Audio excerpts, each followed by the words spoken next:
Bien, tal como dijimos antes de la pausa, don Pedro Blandino, embajador, con él estaremos hablando en esta semana, hablando de muchos temas, tanto en el ámbito local como internacional, en la parte diplomática, todo lo que concierne a lo diplomático y lo que está sucediendo en el mundo, que de eso sabe él muy bien. Embajador, bienvenido una vez más. Gracias por la invitación, nueva vez. El honor es mío. ¿Cómo anda el mundo, embajador?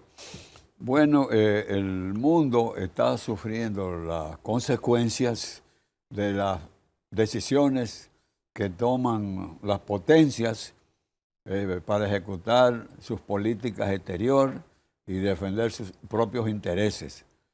Y entonces eso nos afecta a las pequeñas naciones si son de su interés en posicionamiento geográfico y cualquier otro tipo económico de navegación marítima, aéreas, rutas de navegación.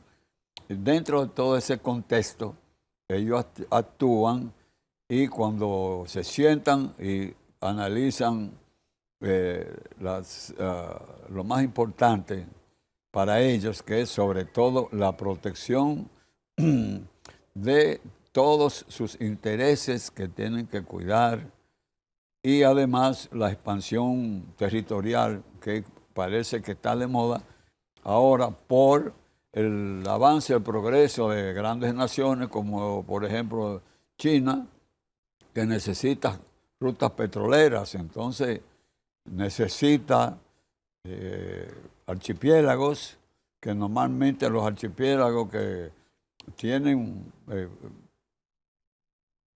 la facilidad, al haber muchas islas en esos archipiélagos, entonces hay rutas marítimas, entonces eso es lo que ha movido a las grandes naciones a la expansión territorial. Usted dice que China está detrás de rutas petroleras. Bueno, ¿Ese es el motivo? Las necesita. Sí, ese es el motivo de la relación con Venezuela en estos tiempos. Bueno, Venezuela es muchas cosas más, mucho más amplio. Claro, sí. claro. Porque las grandes naciones funcionan en base a sus intereses vitales. Así es. Así le dicen, intereses vitales. Y entonces defienden sus estructuras más importantes, internas, como por ejemplo los Estados Unidos, tiene desde la Florida a California o al revés, más de 400 puertos. Esa es la estructura interna que más defiende los Estados Unidos y que está custodiada. Ese tiene un instrumento militar que cuida los puertos. Hago la pregunta, don Pedro Blandino, porque a raíz de lo ocurrido con Estados Unidos y Venezuela, sí, China y Rusia han estado muy de cerca con Venezuela, no apoyando tanto a Maduro, pero sí apoyando al pueblo venezolano. El país tiene muchas riquezas. Correcto. Y de todo tipo que interesa. Y también ha surgido un nuevo elemento que es el de las tierras raras, con todos los metales que contiene. Es el nuevo oro del mundo, las tierras raras. Sí, le dicen el oro negro. Así es. Sí, pero no es único, absoluto. Entonces, van a seguir, pero ese es el que va a salir más económico y más eficiente con los aparatos modernos, electrónicos y todo. Y hay que entenderlo. Y los países que lo tienen, pues es un gran elemento para poder exigir más protección a su producción, a sus fronteras y las estructuras económicas. Por ejemplo, China, hace muchos años está con lo de Taiwán, porque está en un estrecho, porque los estrechos son dos conformaciones de dos estructuras de tierra, ¿no? Y forman un estrecho. Que dentro de esas dos piezas de tierra entra agua y entonces esa agua permite la navegación y por eso Filipinas, Taiwán, hay partes de estrechos que conforman esos estrechos, algunos, parte de ruta. Es un triángulo. Es un triángulo fuerte ahí. Sí, claro. ¿A dónde parará lo de Venezuela, Estados Unidos, o Estados Unidos y Venezuela? Cuando yo vi ese operativo tan grande de Estados Unidos al principio, siempre pensé que no iban en ese momento a invadir. Pero hay una señal, parece, como lo de Bin Laden, que lo querían capturar vivo y después fue que procedieron. Inclusive en la sala de guerra que existía en el Ministerio de Defensa y en la Casa Blanca, ahí estaba un grupo de militares, políticos, observando el proceso para capturar a Bin Laden. Yo pienso que ellos quieren capturar a Maduro, porque ¿Y tiene que ser tanto aparataje para eso? Bueno, porque lo quieren vivo, porque ellos pueden, donde ellos están ahora, sería muy fácil mandar cualquier misil o lo que sea. ¿Tú has visto los barquitos, eso, como lo destruyen electrónicamente? Sí. Eso con drones y cualquier aparatito. De eso, toda esa tecnología lo tienen y son cientos de barcos pero Maduro, de guerra que tienen de todo. No, ahora enviaron el portaaviones más grande del mundo. El Gerald Ford hace varios ¿El Gerald días, Ford? sí, ese es el más grande, de más de 100.000 toneladas. Pero aparentemente el objetivo, y ellos con toda esa ataque de los botecitos que supuestamente tenían droga, Lanchita. oro, es para socavar el régimen de recursos económicos y que empeore la situación y provocar algo fuerte Pero interno. es un recurso de depresión. Bueno, sin dinero y sin oro. No, yo digo, lo que está haciendo Estados Unidos. Supuestamente sí, hay que creer que todos esos barquitos yolas con motores de velocidad tenían lo que ellos dicen. Y al mismo tiempo se puede creer porque el propio presidente Trump admitió que había autorizado los trabajos, las misiones de la CIA, los ataques en Venezuela, el espionaje, la investigación.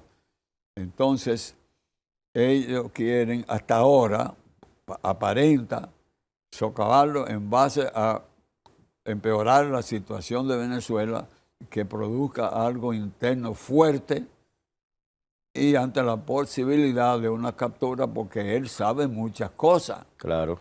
Muchas que algunos no están en la tecnología. Pero, don Pedro, si era un trabajo de inteligencia, como se le llamó, ¿por qué anunciarlo? Porque la inteligencia, se supone que la inteligencia es un trabajo bajo perfil. Bueno, sí, pero en estos casos de las potencias ya tienen tiempo ahí, como dicen, la protección de Maduro está compuesta con algunos elementos de inteligencia cubanos, pero hay inteligencia seguro americana, rusa, China, porque China y Rusia han tenido un papel protagónico. Pero claro que sí. Y no pueden enviar militares. Es obvio que tienen elementos de inteligencia, porque sería increíble.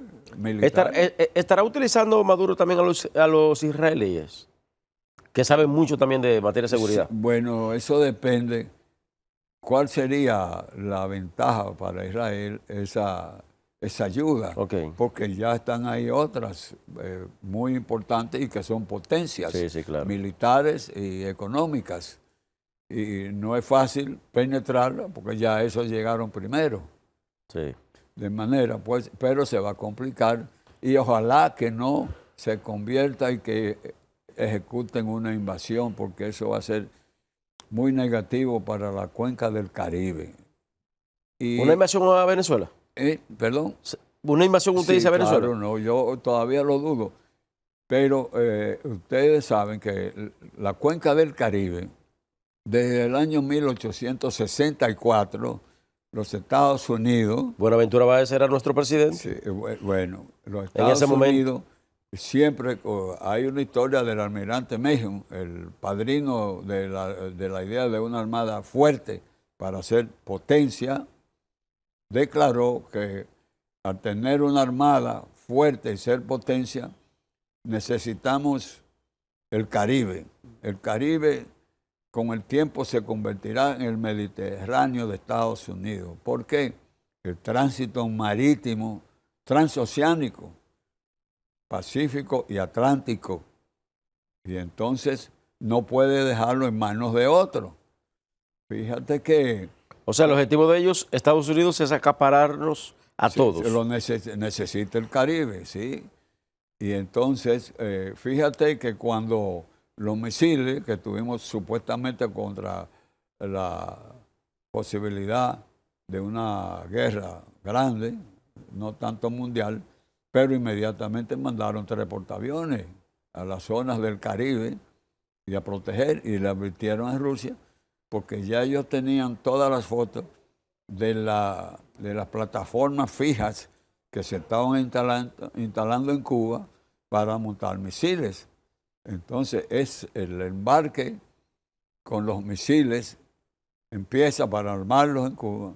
Ahí fue que se armó el lío y que intervinieron los portaaviones norteamericanos y Rusia dio marcha atrás. ¿Qué va a pasar en un futuro con el bloqueo en Cuba? Bueno, el bloqueo de Cuba es complicado porque es una ley aprobada por el Congreso. Sí. No fue una decisión de poder del presidente. Pero Barack Obama, cuando era presidente, sí, estaba incluso ya acercándose a Cuba. Sí, bueno, eso es distinto. Hasta se decía que ya venía el desbloqueo. No, el acercamiento, hay muchos intereses, muchas situaciones que hay que resolver. Y también vieron el poder del presidente Fidel Castro cuando no quisieron negociar ciertas medidas migratorias, les mandó los Marielitos, porque en Cuba no salía ninguna yola si no lo dejaban salir armada cubana. Claro. Entonces hay muchas situaciones y muchos intereses que se cuidan y muchos que no se ven y muchos que se ven. Entonces, tú sabes que la cuenca del Caribe siempre ha tenido muchas historias. ¿Tú te acuerdas aquella época que salía a veces en los medios que se extraviaban muchos barcos en la cuenca, en el Caribe? ¿Cómo se llamaba eso? ¿Cómo se llamaba eso? Eso, cuando se perdían los barcos en el Caribe. Y eso era una fábula. Eso era en el Triángulo de la Bermuda. Sí, el Triángulo de la Bermuda. Esa era una fábula creada por los americanos. Y si tú te pones y lo dibujas en el mapa, Cuba, Jamaica y República Dominicana, el Triángulo de la Bermuda. Pero entonces, ¿por qué? A mí me llama la atención, sí, don Pedro, me llama la atención, ¿por qué los ataques supuestamente por asunto de narcotráfico o de droga en las aguas de Venezuela y no en Colombia, que tiene esa tradición? Bueno, Colombia era durante muchos años quien sembraba mucho y producía muchas cantidades, pero Venezuela aparentemente se dedicó a reunir producciones y a exportar y tenía los supuestos 2 carteles. Ok. El del Sol y el otro. Tú sabes que el del Sol es... ¿Cartel de los Soles? Sí, el de los Soles, que es el Sol porque es la medalla, el símbolo que tienen los generales en los hombros. Okay. Sí. Y entonces... ¿Petro perteneció a eso? ¿Petro perteneció a eso en un momento? Bueno, él tiene historia un poco confusa y a mí no me gusta hablar mucho de otros gobiernos o presidentes. Sí. Sí, porque en una reunión de consulta que yo tuve con el presidente Balaguer, me dice, Pedro, todos esos presidentes que tú estás conociendo en Naciones Unidas, con los que tú has trabajado, siempre piensa que son humanos y tanto presidentas como presidentes, el que llega a presidente en su país, en cualquier país del mundo, inclusive el nuestro, algo especial tiene esa persona que llegó a presidente. Evidentemente. Le hago la pregunta porque Petro, primero se ha hablado mucho de Petro en ese sentido. Exacto. Y segundo porque ahora hay un video, no sé si usted lo vio esta semana, que circuló donde él estaba pronunciando un discurso y se le veía, hasta dice que él estaba drogado en ese discurso. Sí. Algo que para un presidente en ejercicio, claro, eso es muy duro. Bueno. No, Pedro, vamos a una pausa. Vamos a una pausa y retornamos en breve con más temas del mundo, incluyendo República Dominicana. Correcto. Estoy conversando con el embajador Pedro Blandino. Sí. Vamos y volvemos. Muchas gracias.